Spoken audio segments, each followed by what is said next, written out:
நேயர்கள் அனைவருக்கும் வணக்கம். சக்தி ஜோதிடம் வழியாக உங்களை சந்திப்பது உங்கள் வழிகாட்டி ஜோதிடர் கண்ணன். கைரேகை கருத்துக்களை மிக எளிமையாக உங்கள் கையை பார்த்தவுடன் புரியும்படி கற்றுக் கொடுத்து கொண்டு வருகிறோம். பாருங்கள், பார்த்து பயன்பெறுங்கள்.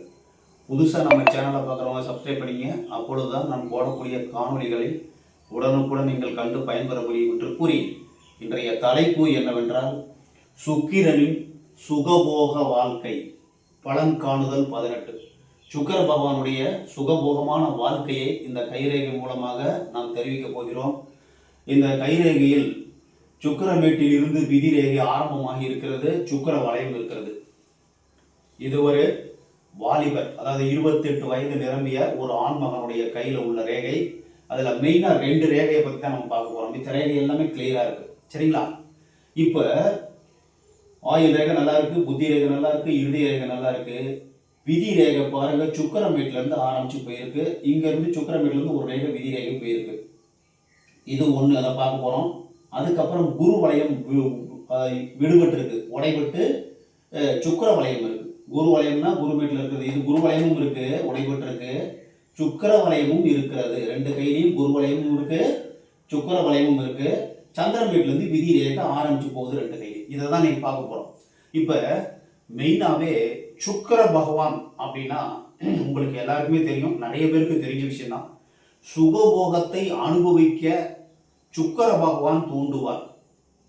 ஜாதகத்துல இருந்தாலும் கைரேகையில் இருந்தாலும் எங்கு சுக்கிரனுடைய வேலையே சுகமாக இருக்க வேண்டும், அதற்காக வேண்டி தூபம் போடுவது, இணைத்து வைப்பது சுக்கிர பகவானுடைய வேலை. இந்த உலகம் வளர்வதற்கு, இந்த உலகம் விரிவடைவதற்கு மிக முக்கியமான காரணம் சுக்கிர பகவான் தான். இந்த சுக்கிர வளையம் கையில் இருந்தாலும் உடைபட்டு இருக்கு. சுக்கிர வளையம் கையில் உடைபட்டு காணப்படுகிறது 2 கையும்.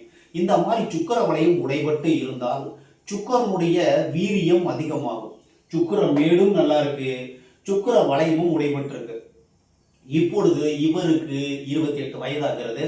ஆனால் 16 வயதில் இருந்து இவருக்கு ஆசை, எதிர்பாலினம் மேல், சுக்கிரனுடைய வேலையை எதிர்பாலினம் மேல் ஆசை, காதல், காமத்தை உண்டாக்கி அளவுக்கு அதிகமாக தூண்டக்கூடியது சுக்கிர பகவானுடைய வேலை. இந்த மாதிரி சுக்கிர வளையம் கையில் உடைபட்டு இருந்தால் 16ல இருந்து 30 வயசு வரைக்குமே ரொம்ப அளவுக்கு அதிகமாக ஆசை, காதல், காமத்தை தூண்டிவிட்டு நன்மையை செய்யக்கூடியது. அவருடைய வேலை என்னன்னா காமத்தை தூண்டுறது. தூண்டும் பொழுது அளவுக்கு அதிகமாகும் பொழுது ஒரு எதிர்பாலினத்துடைய அந்த உருவத்தை, நீலப்படங்கள், முழு நீலப்படங்கள் இருக்கு இல்லையா, அதை மாதிரி பார்க்கும் பொழுது உணர்வு அதிகமாகும், சுய இன்ப பழக்கம் வரும். அதே மாதிரி போதை வஸ்துக்களுக்கு அடிமையாவதற்கு வாய்ப்புண்டு. போதை பொருள், வேற எந்த போதை எதுக்கும், அதாவது சந்தோஷமா இருக்கணும், நான் சந்தோஷமா இருக்கணும், சுய இன்ப பழக்கம், பெண்ணோடு பெண் சேர்வது, ஆணோடு ஆண் சேர்வது, இல்லை ஆணும் பெண்ணும் சேர்வது, இந்த மாதிரி சந்தோஷமா இருக்கணும் சார். சுக்கிர வளையம் கண்டால் இப்படிதான் இருக்கணுங்கிற அவசியம் கிடையாது. நான் சந்தோஷமா இருக்கணும். சுக்கிர வளையம் அது இல்லாமல் உடைபட்டு இருக்கு. அப்படி இருக்கும் பொழுது சந்தோஷமாக இருக்கிறதுக்கு என்னென்ன செய்யணுமோ அத்தனையும் செய்வாங்க. சுகபோகமாக இருப்பதற்கு வாய்ப்புண்டு. 16லிருந்து 30 வயசு வரைக்கும் இது அதிகமாக அளவுக்கு அதிகமாக ஆசை, காம எண்ணங்கள் அதிகமாகும் பொழுது தவறு நடப்பதற்கு வாய்ப்புண்டு.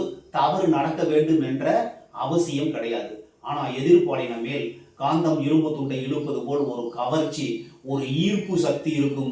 இதனால் அதிகப்படியான காமம் இருப்பதற்கு வாய்ப்புண்டு. இதனால் தவறு நிகழ்வதற்கு வாய்ப்புண்டு. அதனால அந்த போதை வஸ்துக்களை எச்சரிக்கையா இருக்கணும். புத்தி ரேகை நல்லா இருக்கு பாருங்க, 2 கையிலும் புத்தி ரேகை இருக்கு. புத்தியை கொண்டு திருந்துவதற்கு வாய்ப்பு நிறைய இருக்கு. வாழ்க்கையில நல்லா படித்து நல்ல ஒரு பண்புள்ள மனிதராக, பண்புள்ள இளைஞனாக இருக்கிறார். இருந்தாலும் இந்த சுக்கிரனுடைய வேலை சுகபோகமாக வாழ வேண்டும் என்று சுக்கிரனுடைய தூண்டுதலின் பேரில் இந்த ஆசை, காமம், காதல் இதனால் வந்திருக்கிறதுக்கு வாய்ப்பு இருக்கு. போதை வஸ்து அடிமையாவதற்கு, காமத்துக்கு அடிமையாகி தவறு செய்வதற்கு வாய்ப்பு உருவாகும். எச்சரிக்கை. அதுக்கப்புறம் பாருங்க, இந்த சுக்கிரமேட்ல இருந்தே விதி ரேகை போகுது. சுக்கிரன்லேருந்தே விதி ரேகை போனால் 2 கையிலுமே போகுது. நல்லா பார்த்துங்க. இங்க இது சுக்கிரன், இது சுக்கிரன், இங்க இருந்து விதி ரேகை போயிட்டு கனெக்ட் ஆகுது. சனிமேட்டுக்கு சுக்கிரமேட்ல இருந்து ரேகை போச்சுன்னா அது சுக்கிரமேட்ல இருந்து விதி ரேகை போறதா அர்த்தம்.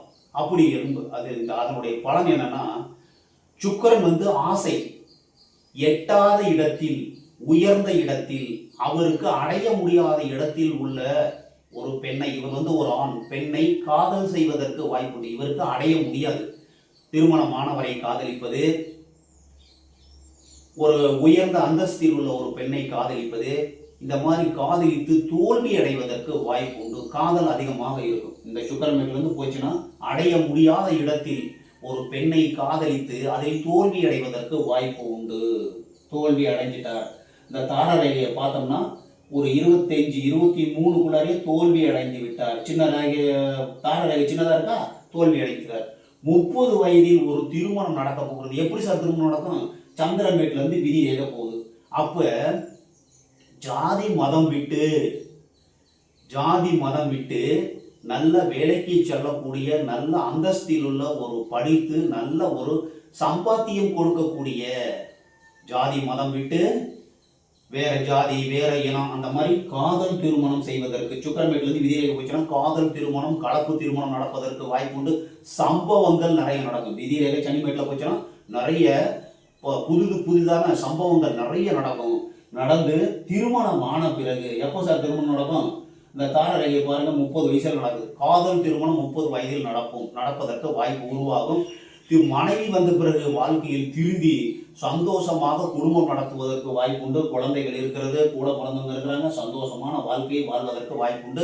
30 வயசு வரைக்கும் இந்த பிரச்சனை இருப்பதற்கு வாய்ப்புண்டு. திருமணமான பிறகு எல்லாமே மாறிடும்.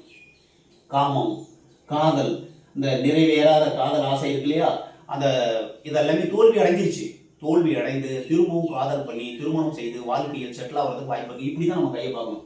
ஆயுள் ரேகை நல்லா இருக்கு, புத்தி ரேகை நல்லா இருக்கு, இறுதி ரேகை நல்லா இருக்கு, விதி ரேகை சுக்கிரமேட்டிலேருந்து ஆரம்பிச்சு போகுது, சந்திரமேட்டிலேருந்து ஒரு ரேகை போகுது. இப்படி போகும்போது இப்படி தான் பலன் எடுக்கணும். சுக்கிரமேட்டிலேருந்து ரேகை போச்சுன்னா, விதி ரேகை போச்சுன்னா காதலில் தோல்வி, அடைய முடியாத காதலில் தோல்வி அடைவதற்கு வாய்ப்பு உண்டு. இதில் புத்தி ரேகை சரியாக இருக்கணும்னா அவர் திரும்பி 30 வயசுல வாழ்க்கைக்கு வரத்து வாய்ப்பு. புத்தி ரேகை சின்னதாக இருந்ததுன்னா காலம் பூராமே அந்த காதலை நினைத்து அதை இயக்கத்தோடைய வாழ்க்கையை நடத்துவதற்கு வாய்ப்பு உருவாகும். ஆனால் இவரை பொறுத்தவரை புத்தி ரேகை நல்லா இருக்கு. அந்த 29, 28 ஃபெயிலியர் ஆகிட்டு 30 வயசுல நல்லா காதலித்து நல்ல ஒரு பெண்ணை திருமணம் செய்து, திருமணத்துக்கு பிறகு மனைவி, வருமானம் வரக்கூடிய மனைவி, காதலித்து திருமணம் செய்து வாழ்க்கையில் உயரக்கூடிய ஒரு அந்தஸ்து, ஒரு மதிப்பு, மரியாதை உருவாகி நல்ல ஒரு நிலைமைக்கு வரது வாய்ப்பு இருக்கு. அது வரைக்கும் கஷ்டம். சுக்கிர வளையம், சுக்கிரமேட்டிலிருந்து ரேகை விதி ரேகை போகிறது. அதே மாதிரி குருவலயம் இருக்கு. குருவலயம் இருந்தாலும் எதிர்ப்பாளின மேல் அதிகமான ஈடுபாடு இருக்கும். நல்ல புத்திசாலித்தனம், அறிவாற்றல், திறமை, ஒரு அரசருக்கு நிகரான வாழ்க்கை கிடைப்பதற்கு வாய்ப்புண்டு. அப்படிங்கிறது உங்களுக்கு எல்லாருமே தெரியும். உங்க கையை பாருங்க. இந்த மாதிரி கெடுதலான ரேகை இருந்தா நீங்கள் திருத்தி கொள்ள முடியும். இந்த மாதிரி எதுக்கு நான் சொல்றேன்னா, இது எல்லாமே நம்மளுடைய காணொலி முக்கால்வாசி எல்லாமே எச்சரிக்கை காணொலி. இந்த மாதிரி ரேகை இருந்தால் அதை பார்த்தோன்னா நம்ம திருத்திக்கிறதுக்கு ஒரு வாய்ப்பு என்று கூறி, மற்றும் ஒரு சிறப்பான காணொலியில் உங்களை சந்திக்கும் வரை உங்கள் வழிகாட்டி ஜோதிடர் கண்ணன். வணக்கம்.